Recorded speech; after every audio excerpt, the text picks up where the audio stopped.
Olá, meus amigos que se ligam no Radião. Nós estamos aqui completando mais uma entrevista na série do tema, né, que vamos discorrer no dia 29 de setembro, lá no auditório da Comap, onde vamos falar sobre os desafios e também as possibilidades em que a família vem sendo o centro das discussões na vida, né? Família, desafios e possibilidades. Numa linha mais sociológica, já falamos numa linha pedagógica com o professor Eusébio, vamos falar com a professora, né, assistente social, Aline Teixeira, né?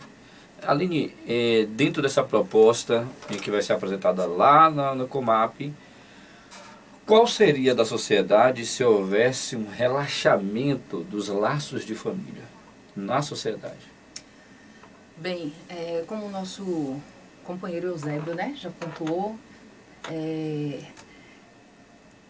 a proposta é a gente convidar a refletirmos, né, para que todos reflitam um pouco sobre a importância da família, né? E aí você vem com essa pergunta: o que seria, né, da sociedade?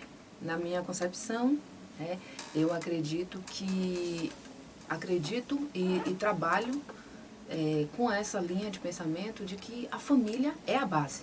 A família é a base de tudo, né?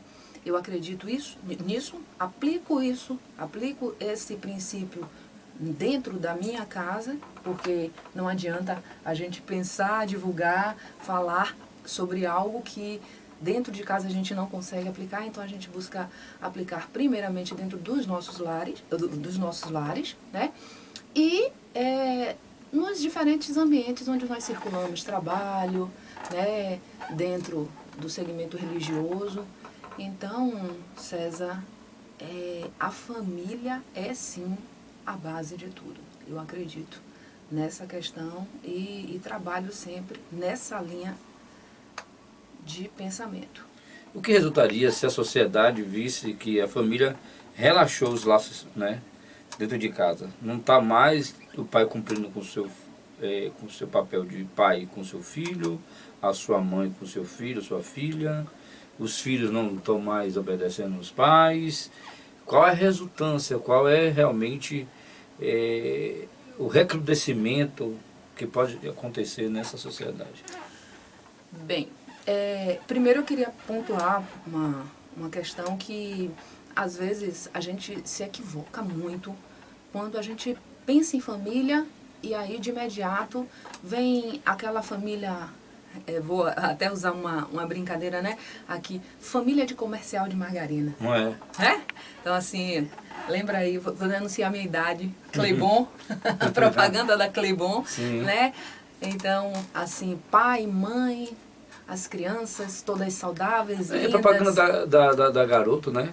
Compre batom, seu filho merece batom, né? Então fica aquela coisa na cabeça, então assim, tudo em torno do ter. Isso. E um outro ponto, né, que o formato da família. Uhum. É sobre isso que eu queria chamar a atenção, né? Os diferentes, porque se pararmos para analisar, hoje não cabe mais se pensar família, pai, mãe, filhos, né? A mulher, o homem e as crianças apenas, né? Por quê?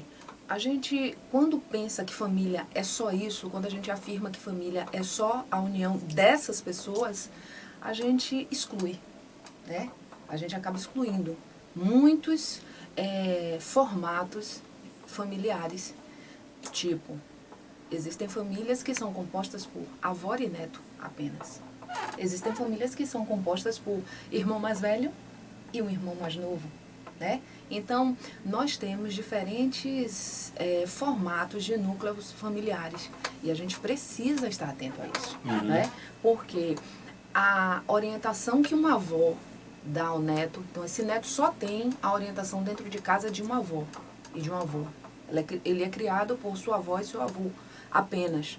É diferente, vai ser diferente da orientação que é dada a uma criança que vive com o pai e a mãe, que vive só com a mãe. Existem famílias que são compostas, né, núcleos familiares que são compostos só por mãe e filho, pai ou pai e filho apenas, né?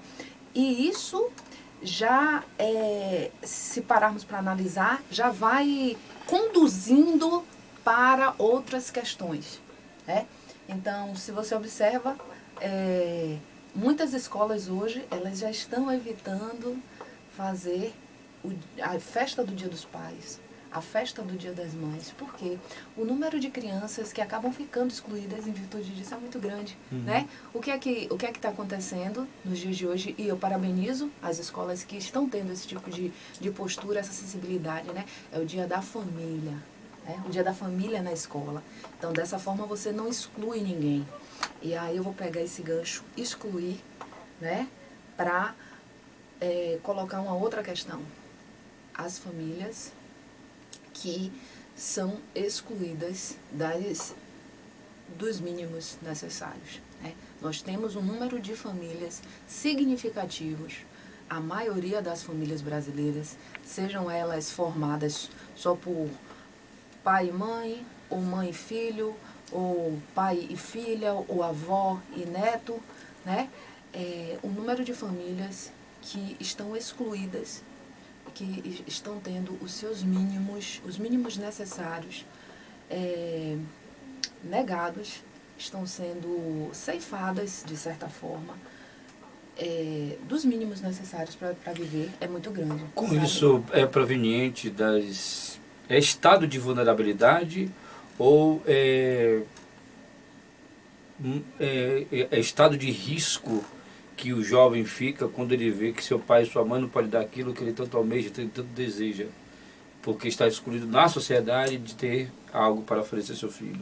Ou, tem um outro lado, aquele pai e a mãe que dá tudo ao seu filho, faz todas as vontades e ele passa a ser um risco para a sociedade, Também. ou seja, crianças não deixa de ser uma criança, um adolescente em situação de risco também. de risco e de vulnerabilidade. E aí vai buscar fora da família, né, aquilo que ele não tem dentro de casa, até no tráfico, na vida com os colegas, até no meio da escola ali, encontra alguém que pensa como ele ali, vamos agora para esse caminho aqui. Verdade. Como é tratar isso? Pronto. Sociologicamente, você que fala aqui na vertente sociológica. Pronto. Então, César, você trouxe questões fantásticas. Você pontuou aí. A gente ficaria... Os tópicos que você pontuou aí, nós teríamos um bate-papo aí para um tempo longo, horas. Dia 29. Exatamente, dia 29. Esse bate-papo vai estar lá. Exatamente, vai se estender. Isso mesmo, dia 29, que a gente conta com a participação de todos, viu? É muito importante a participação de todos, né? Tanto os sebastianenses como pessoas das cidades circunvizinhas estejam conosco. Vamos dar as mãos nessa proposta, né, de pensar as questões relacionadas à família, pensar os problemas que as famílias estão atravessando. Então, a gente vamos reforçar esse convite e a gente espera contar com a participação de todos mesmo nesse momento, nesse encontro, né, nesse grande encontro.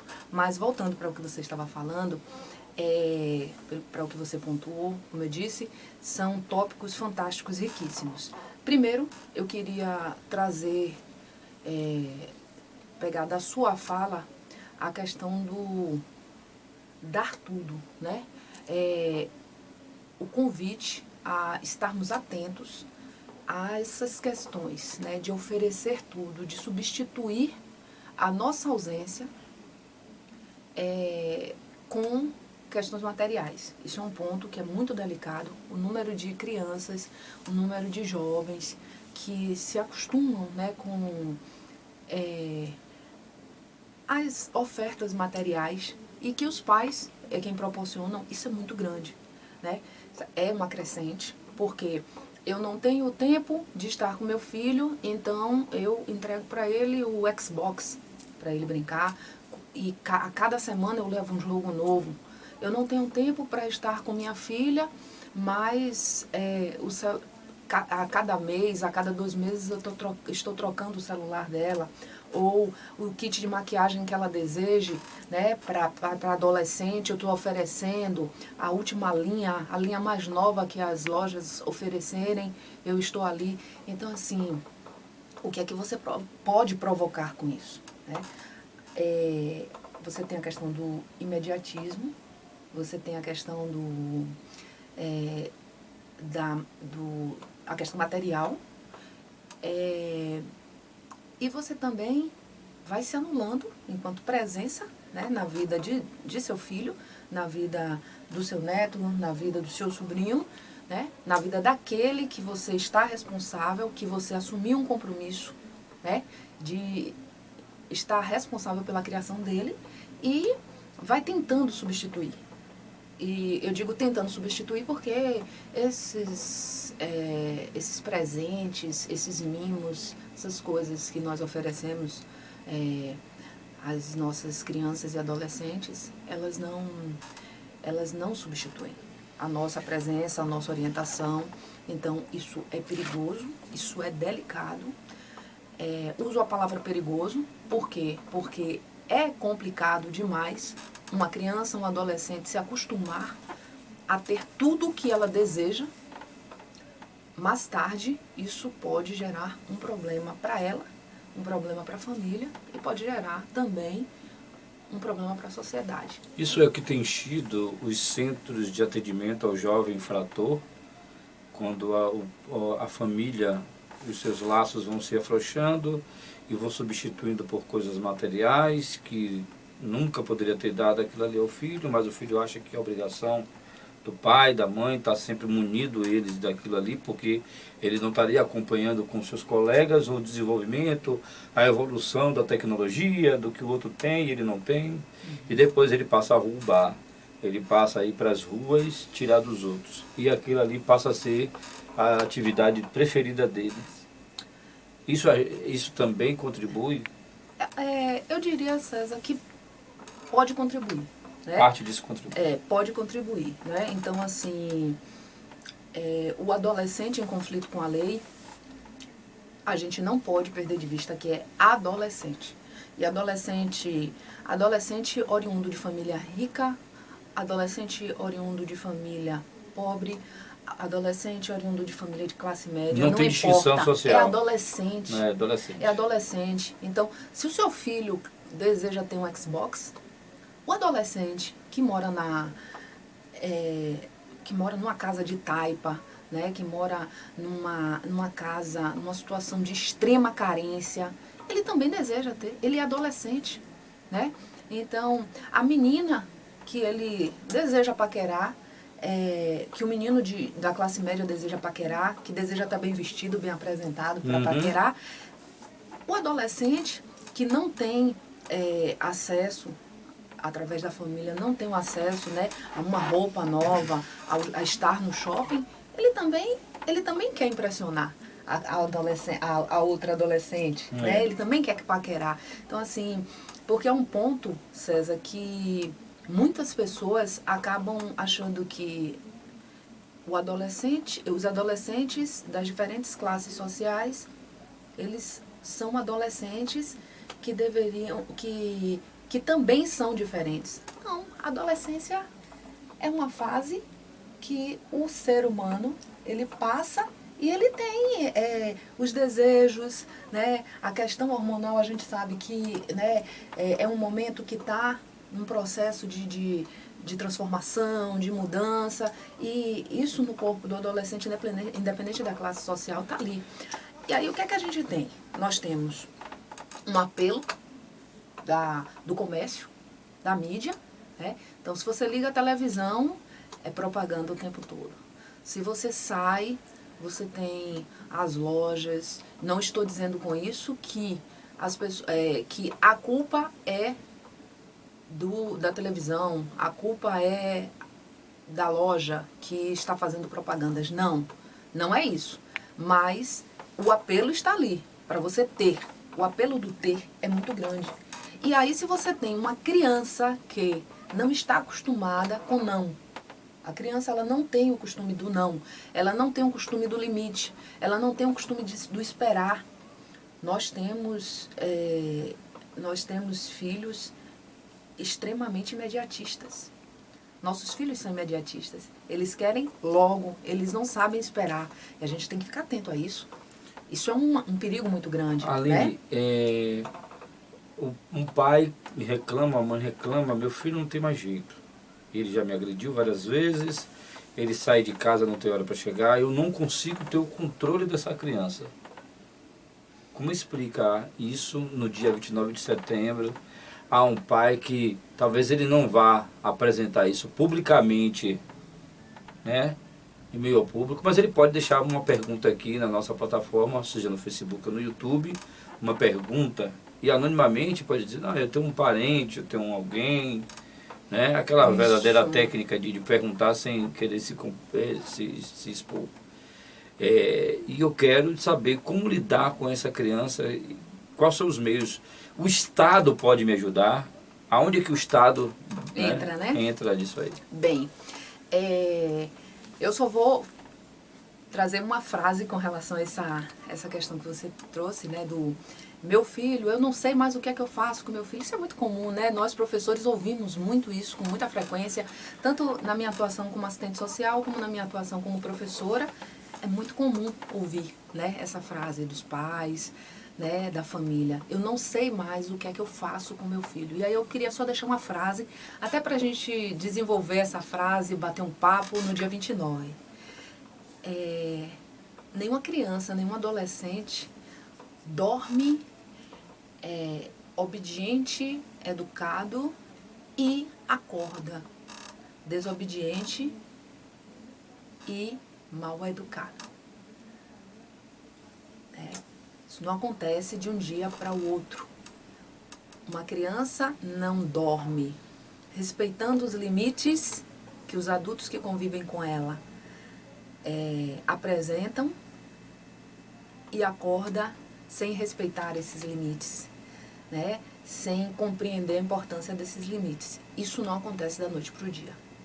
Eu só queria deixar essa frase para a gente pensar um pouquinho e até o dia 29, né, as pessoas irem analisando que as coisas não acontecem de um dia para o outro, para que dia 29 a gente converse um pouco sobre isso. Esse é um ponto. Você me trouxe uma outra questão sobre o Estado, né?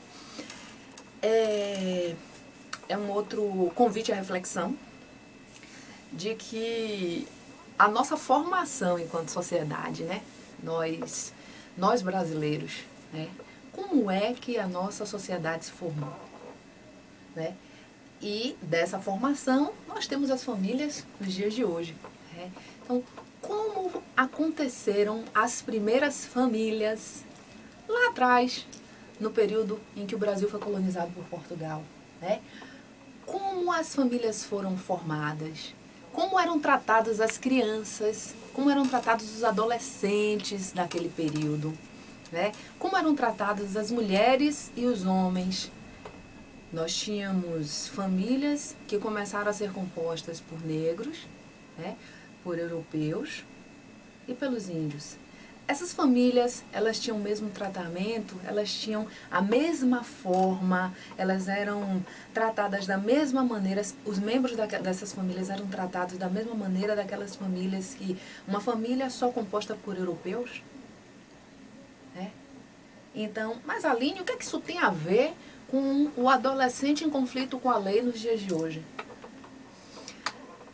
Vamos pensar um pouquinho quem é a maioria... Qual a raça da maioria dos adolescentes que estão nas unidades de atendimento socioeducativo, que são as unidades de internação, que são as unidades que atendem os jovens em conflito com a lei, né? Qual a maior parte desses adolescentes, eles vêm de que classe social? Por que isso? Né? Será que a história não poderia nos explicar um pouco, né, qual foi o tratamento dispensado para os filhos de escravas?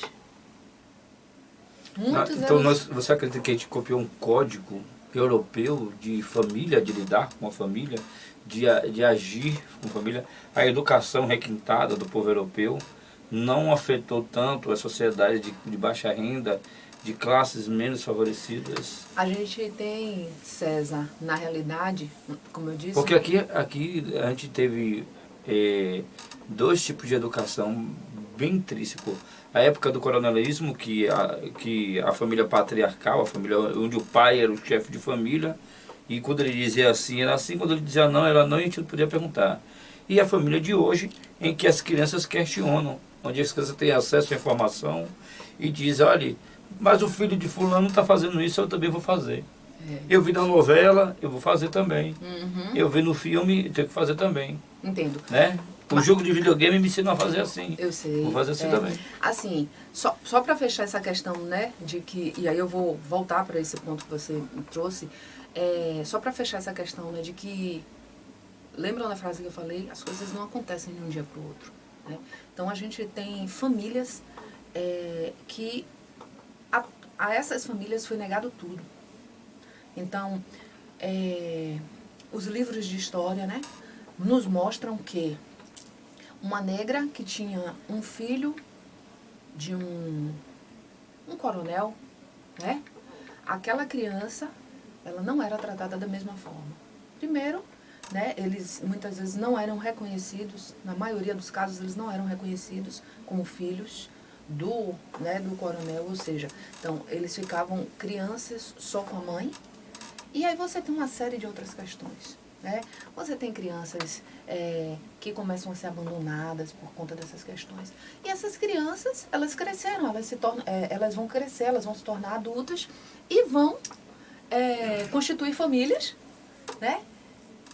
E se você não tem um acesso ao mínimo necessário, se você não tem acesso a um emprego, se você não tem acesso, né, a serviços que lhe auxiliem na manutenção da sua família, como é que você vai oferecer o mínimo necessário para a sua família se você também não teve acesso? Então, assim, o que eu quero chamar a reflexão é sobre isso, né? Que as famílias vulneráveis socialmente nos dias de hoje, se a gente parar para analisar, isso não começou, isso não é um problema das últimas décadas. Isso é um problema que se arrasta ao longo da história brasileira, da família brasileira, infelizmente. Que a gente vai dedicar um tempo realmente grande e muito cuidado do que a gente... a partir de agora a gente vai refletir, porque ela fez várias reflexões aqui. A gente não está fazendo aqui a palestra que vai acontecer no seminário, não. A gente está aqui trazendo um monte de reflexões aqui nessa entrevista. Pontos para pensarmos. Ficou isso para ser esclarecido, ficou aquilo, César. Vai ficar. O objetivo aqui é criar essa dúvida, provocar para no dia 29 você, nosso convidado, famílias, possibilidades, né, desafios e possibilidades, no dia 29 de setembro, a partir das 8 da manhã, no auditório da Comap, a pedagoga vai falar na vertente da sociologia, né, da sociológica, sobre a questão da família. Eusébio vai falar sobre a questão, a parte da pedagogia, da educação. Exatamente. E João Val, que será o nosso próximo entrevistado, vai falar na parte da psicologia. Exatamente. Então, agradecer aqui a Aline, né, por esses esclarecimentos e por deixar essa entrevista do jeito que eu gosto, cheio de dúvidas, cheio de provocações, inquietações, para que você participe, nos encha de perguntas e a gente vai levar até para nortear também o seminário na hora do debate, na hora de chegar o tema, para que a gente saia dali cheio de esperanças para uma família mais unida, mais civilizada e mais humana. Exatamente. Porque a ideia não é que ninguém pense que já leva às verdades. Não, né? não, ninguém é dono da verdade. Ninguém é dono da verdade. Nem do pós-verdade, que é o que está em moda hoje em dia. Né? A proposta é sentarmos, conversarmos, refletirmos, para juntos buscarmos uma solução, um caminho para solucionar. Um caminho a ser trilhado, né, com relação às questões da família brasileira, né, das nossas famílias. Com certeza. Que somos brasileiros. Estamos juntos nessa, unidos pelo coração. Exatamente, exatamente. Obrigado, Aline. Eu que agradeço, Cezinha. Eu agradeço a você que está aí acompanhando a gente aqui pelo Radião. Continue aqui com a informação desse dia de hoje, aqui na sua programação do Radião.com.